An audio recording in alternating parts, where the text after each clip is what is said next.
guys, thanks so much for joining us today. We are in the middle of our month of hope, and if you haven't had a chance to check it out, I would encourage you to head over to our Facebook page and look at all of these resources that we are creating. But right now our goal is that in every interaction we have, we want to either give hope or help receive hope, and we are all about equipping you with tools for that, which I know sometimes the term hope around trafficking can seem a little bit counterintuitive, and yet we have really found that it is in the middle of those situations that our understanding of hope and our ability to walk in it is really, really enhanced. And so we're really excited about this month. I'm really excited about today's conversation.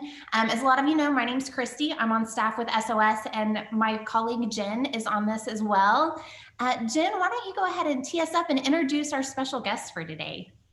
Excellent. We are so excited that you guys are joining us today for this conversation. We think that you're going to find it very, very powerful and insightful. And so I'm delighted to welcome today Dr. Diane Daley. She's the CEO and founder of Predict, Align, Prevent, and Brandy Daley, who is the spokesperson and advocate for Predict, Align, Prevent. Thank you guys for joining us today. Thank you. We're so glad y'all are here. Okay, so to kick us off, we know, Dr. Daley, first of all, you are deeply passionate about the work that we're going to talk about today. And we love that passion. And we know that it's more than a professional passion, it's a personal passion as well. So can you just kind of give us an overview of your organization and then tell us what kind of initially drew you to the work? Predict, Align, Prevent is a nonprofit organization. It is Texas-based. And what we're trying to do is figure out what it takes to prevent child maltreatment before there is a call to child welfare or a child shows up in the hospital with a serious or fatal injury. And so the way that we're approaching that is by predicting where child abuse is likely to occur in the future in about 1/10 of a city's geographic area, sometimes even smaller, to align existing services in the places where they're likely to do the most good and actually maybe even move the needle on child abuse prevention and other problems that coexist in the same places. And the purpose of doing this is to figure out what are the components of prevention that work.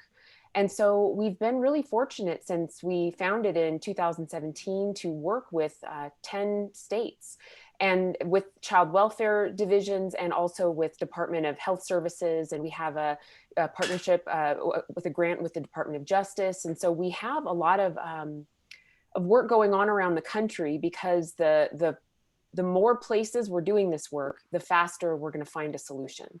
And so the reason that I do this work is because as a pediatric anesthesiologist, I see the horrible results of child abuse in the operating room.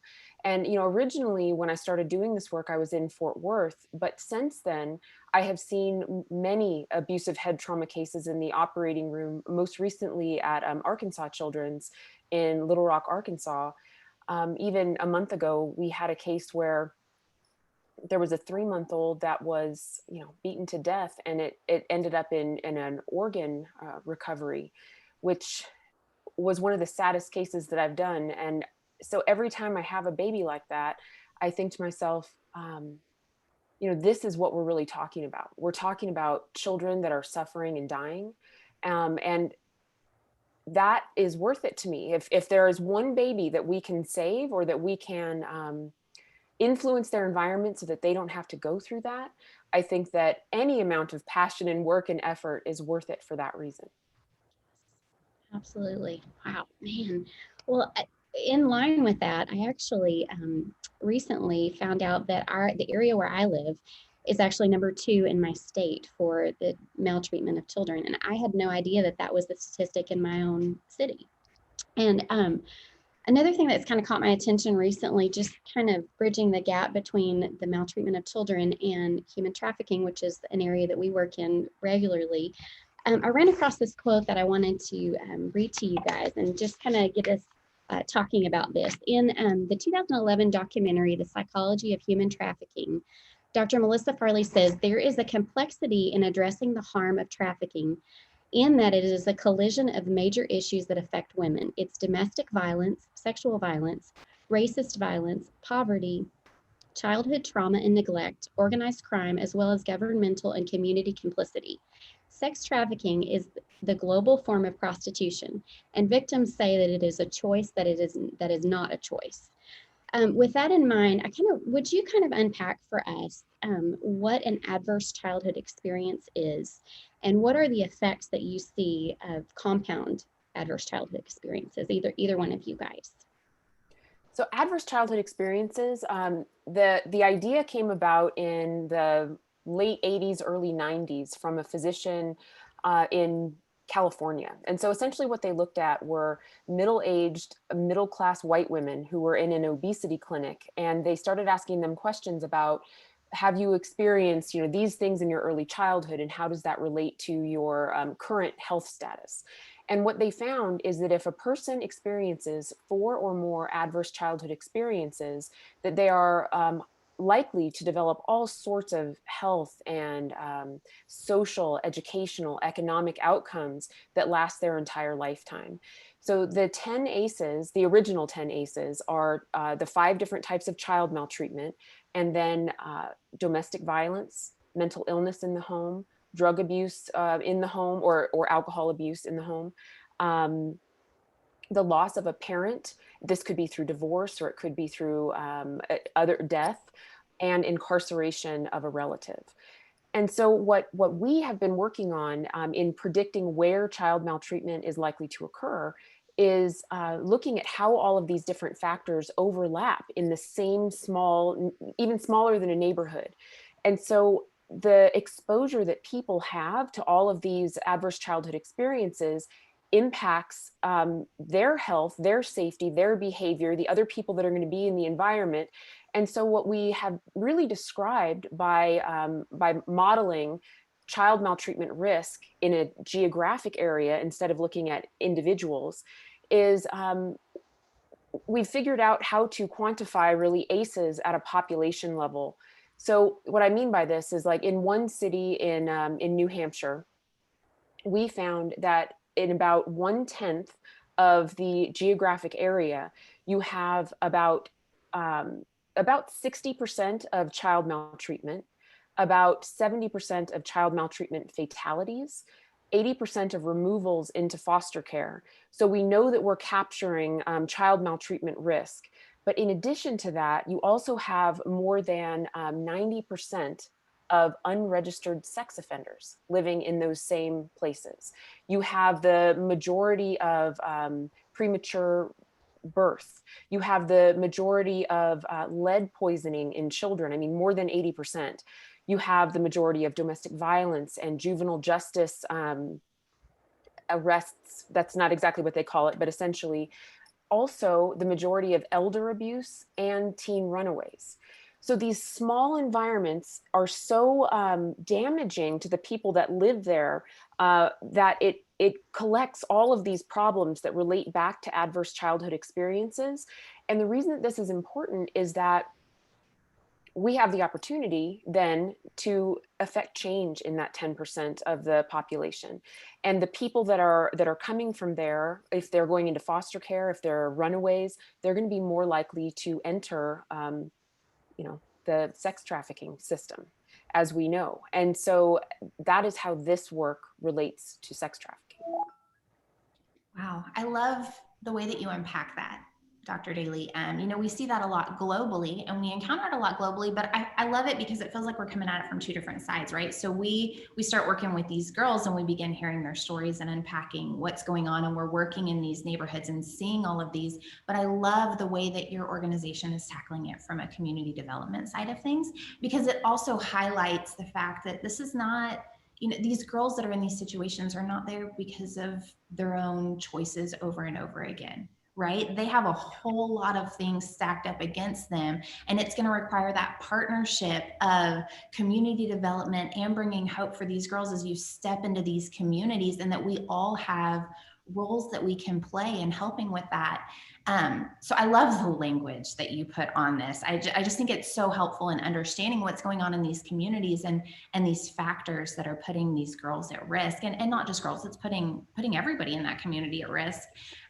Brandy, I know when you and I talked the other day, you were talking about some research you've done looking at ACEs and how that affects trafficking victims. And can you just tell me, in your work in Arkansas, have you run across a lot of trafficking victims, and where do you see that overlap? Right. So here in Arkansas, and this is broadly everywhere, really, data around human trafficking can be hard to track down. So a lot of the estimates we have with victims, they're estimates, right? Because when you become a victim, you don't get a welcome packet, you don't get a registry, no one's tracking how many times you've been exploited, right? And so I can say that we do have victims in Arkansas, just like everywhere else. I can confidently say that one of the biggest myths that we tackle in our work with victim advocacy around human trafficking is that it doesn't happen here, right? We like to think of trafficking as something that happens far away, that people are kidnapping girls, putting them in trucks and taking them across the border somewhere. And while that happens, what that encourages is the ignoring the trafficking that happens at home. And the overlap between trafficking and domestic violence is that abusers use the same toolkit. They use power and control to maintain power over their victims and continue exploiting them. And so when it comes to domestic violence, we know that most of the perpetrators are going to be someone the victim knows, a husband, a boyfriend, a relative, right? It's the same thing for human trafficking, especially for commercially exploited children or labor trafficking, forced bondage. It's usually someone the victim knows. And so when we unpack human trafficking and domestic violence, we see a lot of intersections.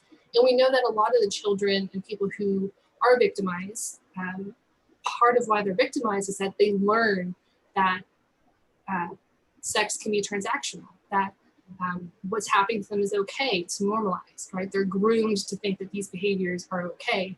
And so a lot of the work that we've done around ACEs and child maltreatment is understanding that there's a disconnect. We have to teach children what's okay and what's not okay. We have to start unpacking what's a healthy relationship, what's not healthy, and start preventing trafficking at home and abroad. Now, I know you were talking to me about a tool that you created around domestic violence, and we're actually going to drop that tool in the comments, but would you tell us a little bit about that tool and some of the research that went into it? Yeah, so we worked with health professionals here in Arkansas on a project known as Project Catalyst with Futures Without Violence. And the reason we chose healthcare is because we know around 88% of victims who are identified as human trafficking victims were visiting a healthcare provider during the time they were exploited. So we know that healthcare providers are seeing victims. It's just a matter of, does the healthcare provider know that they're seeing victims? How do they recognize it? How do they respond to it, right? And so one of the tools that was introduced was the CUES intervention, or a safety card, which basically is, it's an open dialogue with all patients. It's not just selecting the highest risk, but universally making sure that everyone receives this education around what's okay and what's not okay, the impact of your relationship on your health, identifying red signs. And it's a really handy safety card that anyone can use. So if you know someone who might need to have that conversation with, it's a really great tool, and I highly encourage it. It's all part of the broader idea of we have to break these cycles. We have to interrupt the generations of violence somewhere. And these safety cards are just one tool that is shown to be highly effective, right? That's awesome. We've dropped it in the comments. So I would highly recommend pulling that down and looking at it, utilizing it. If we can help you utilize it in your setting too, go ahead and DM us, and we would love to help you guys figure out how to apply that in whatever context you're in. So thank you for making that available for our viewers today, Brandy. Yeah, and you don't have to be in healthcare to be an advocate. Just putting that out there, the safety card, it's a tool for anyone to use, like you said. And so definitely encourage folks to look at it, read through it, and see if it's something that they would like to use in their day-to-day. We love that. We love that you guys say that because this problem is human created, it can also be solved by humanity, us coming together as a community. That's really, really powerful. And we realize too that as we strengthen families and as we prevent the maltreatment of children, we are adding a layer of protection to our communities. So children are not going to be trafficked in our cities. So that is so fantastic. Thank you for sharing that as just a bright spot to see how things can, just small things can have big results. Would you maybe just take us through a couple of other bright spots that you guys have seen along the way in your research as communities have identified problems and as they're aligning their resources? You want to talk to us about some of the specifics that you've seen? Well, I've been thinking about this question, and there are some examples around prevention of infant suffocation, or promoting positive parenting, or working with, food banks and religious organizations, for example, to help distribute basic needs supports. But I want to take this in a slightly different direction to say, I think the most important thing that we've learned in this work over the last few years is that at the end of the day, there isn't anyone that is truly responsible for prevention. And that has been, it took a long time to figure that out, but every agency and organization that is tasked with something related to ACEs is there for some sort of treatment, a secondary initiative. So, in child welfare, a child comes into the system because they someone is suspicious that they have experienced maltreatment. Same with sex trafficking victims if they're, young. And so they work on treating it. And there are lots of prevention activities that cross child welfare and health services and juvenile justice and housing and education, but none of them are the primary focus of that organization. And so what we've been thinking about, the way to really take this work to the next level, is that we need an office of prevention of ACEs in particular. Of course, half of those are child maltreatment, including sexual abuse. So child sex trafficking is definitely part of this. Someone needs to have all of the data that is necessary to be able to have a complete view of what's happening in these communities that are so vulnerable to all of these terrible outcomes. And then also to be able to make a plan and follow it longitudinally to see if the interventions are working at a population level. So not just with individuals or with individual families, but can we move the needle on child maltreatment and sex trafficking and domestic violence and all of these other problems in these very small areas?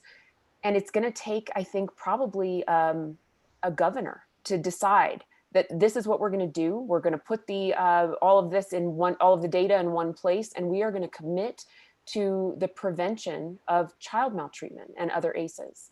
And so that's what I would really like to see moving forward. Okay, we're with you. We are with you 100% on that. So kind of just for our audience, what are some things that we can do in our everyday life? How can we kind of jump on this and make a difference in our own communities? Yeah. So I'll just 3 steps that I like to share with any group when you're talking about how to help someone who might be a victim or experiencing abuse at home. First and foremost is to believe, right? It costs nothing. It's not our job to investigate unless we're in law enforcement or in that child fatality review teams. Unless your role is to investigate, just believe, right? You're going to build confidence with that victim that they will be believed and that they want to move forward with law enforcement, that they can.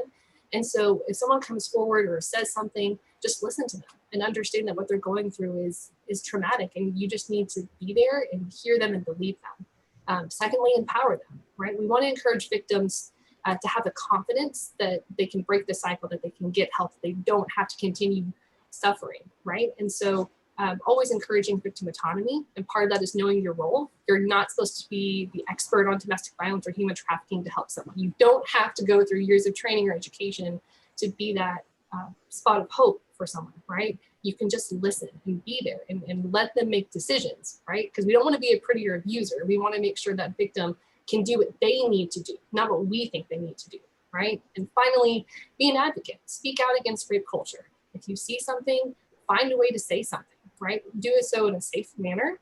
And that could just be finding your local domestic violence shelter and volunteering and knowing your resources. If you're with the church, how can you integrate this message into the church from the pulpit and start educating people that way? But be an advocate and be an ally for those people in your community. And I would say from a more, population level, the first thing is knowing what's happening in your own community. And this is something that we see over and over, is that you often are living in a city where you have terrible child maltreatment. In Tarrant County, which you guys are coming from, it's child maltreatment, infant mortality, and education and early education are 3 of the major concerns in that area. And while some improvements have been made, these things often co-occur in the same places. And so the first thing I would look at is how are ACEs affecting your community when you're looking at statistics, so that you can figure out what is it that we need to be supporting. And then the next thing would be to work together to find ways to meet the basic needs of the people that are living in the places that are suffering the most. And so this is going to have relationship with really simple things that we may not be thinking about, like food insecurity. If people are hungry and they're constantly exposed to violence and living in poverty, and their transportation options aren't very good, and they're seeing more child maltreatment and domestic violence and child deaths from a variety of different causes, these people are taking hits every day that just continue to encourage the ACEs outcomes that occur in those communities. So if you're thinking about outreach, partner with organizations, police stations, fire departments, existing food banks, faith communities in those places, and offer, love and material supports. And there are so many needs that if you're there, you'll know what it is that you can bring to the circumstance that will be helpful.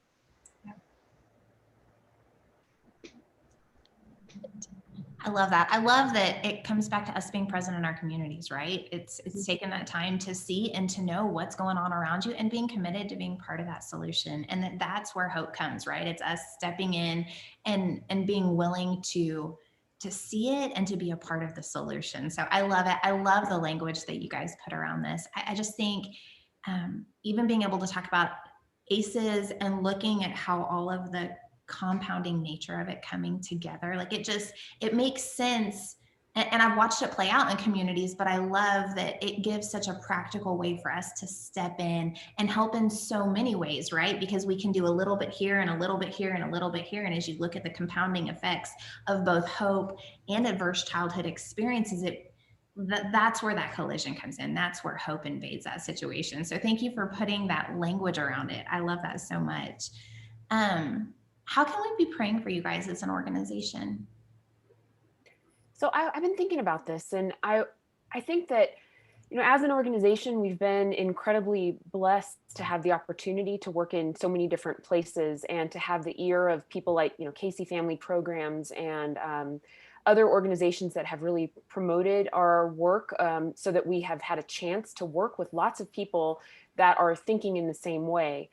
I think that at the heart of what I would request a prayer request for is what we're actually trying to do. And so what we're trying to do is, stop the abuse of children and the suffering, the needless suffering of children and also elders in these places. My prayer request would be for the doors to open, for us to figure out faster how to prevent this needless suffering in children and elders, so that, just for that reason, just because those kids and our family members that are community members, they're worth our effort and our thought. And my prayer would be that we get there faster so that fewer of them have to suffer. Just building on that message, I think, especially in the victim advocacy world, we like to talk about planting seeds, right? We're not going to be the solution in one meeting with someone to drastically change their life. We hope so, but our goal is to plant seeds, right? Cultivate those seeds to where that person can grow and change, and hopefully get help where they need it, right? And so I would pray that those seeds, that we can cultivate them with compassion and tenderness, and actually help people get out, right? And give them the hope that they need to realize that they're not alone, that there's resources out there, and that they can lead a different life. Hope right there. Well, thank you, ladies, so much for just sharing your heart. Thank you for sharing your expertise and just connecting some dots for us. This is an important conversation, and it's a conversation that everybody can play a part in. So friends, today, as we are closing out our time together, we just want to ask you if you will take these prayer requests to heart that these ladies have shared with us, take the information to heart, And we ask that you would pray over these things and join with us. So can we just end our time today just praying real quick together? Lord, I thank you so much that you are a good God. I thank you that you are a God of restoration. And Lord, I thank you so much that you invite us to join you in that process. So Lord, I just thank you for the work that Dr. Diane and Brandy are doing for their organization. Lord, I thank you so much, Lord, that they are bringing their heart and their gifts to the table. And so, Lord, I just pray that you would accelerate everything that they are working towards. Lord, I pray that you would open doors for them. And God, I do pray that you would bring solutions from very unexpected places. And Lord, I pray that you would open doors that only you can open. And Lord, I thank you that you help us to recognize that. And Lord, I just pray today that the seed of this conversation will help us to be aware in our own communities. Lord, that you are inviting us to bring strength to families, that you are inviting us to protect children in the ways that you show us. And so, Lord, help us to be sensitive to that and help us to be bold and courageous. And Lord, we love you and we thank you so much that your heart is for us and your heart is for children. Lord, I pray a blessing over these ladies. In Jesus' name, amen. Dr. Daley, one side note for you. I just wanted to say thank you. Thanks for being in that operating room and taking those moments and seeing that child and allowing your heart to be broken and saying that things should be different. Because I've been in those moments in places and I know that it's not easy. But the change that you're affecting at both a community level and an individual level is astounding because you've allowed your heart to be broken. So thank you. I know that that's like the hardest yes to say, but thank you for saying yes. And thank you for taking that ground. And thank you for being an advocate and a voice saying, hey guys, this can be different. And here's a way forward, because there are not very many voices in that space. So we just thank you for noticing that it can be overwhelming sometimes because the system is set up against this kind of work, and so just because it's not organized around prevention or the voiceless children, the very little ones. And so I appreciate you noticing, but it's their tiny lives that ended in terrible suffering that we have to do this work for them. Yeah. We have to, see what happened to them and do this work for them because their lives matter. Agreed, 100%. We are in this with you guys. So thank you for joining us and for laying out just so many great resources for so many who joined us today. We just really appreciate you guys, and we appreciate your advocacy and all you're doing to prevent the maltreatment of children. So thank you. And we just want to say thank you guys for joining us today. We hope we're going to drop some links to Prevent, Align, Protect. And we hope that you guys will go join and see what they're doing and get involved and really take some of these resources and utilize them in your community. So thanks for joining us today.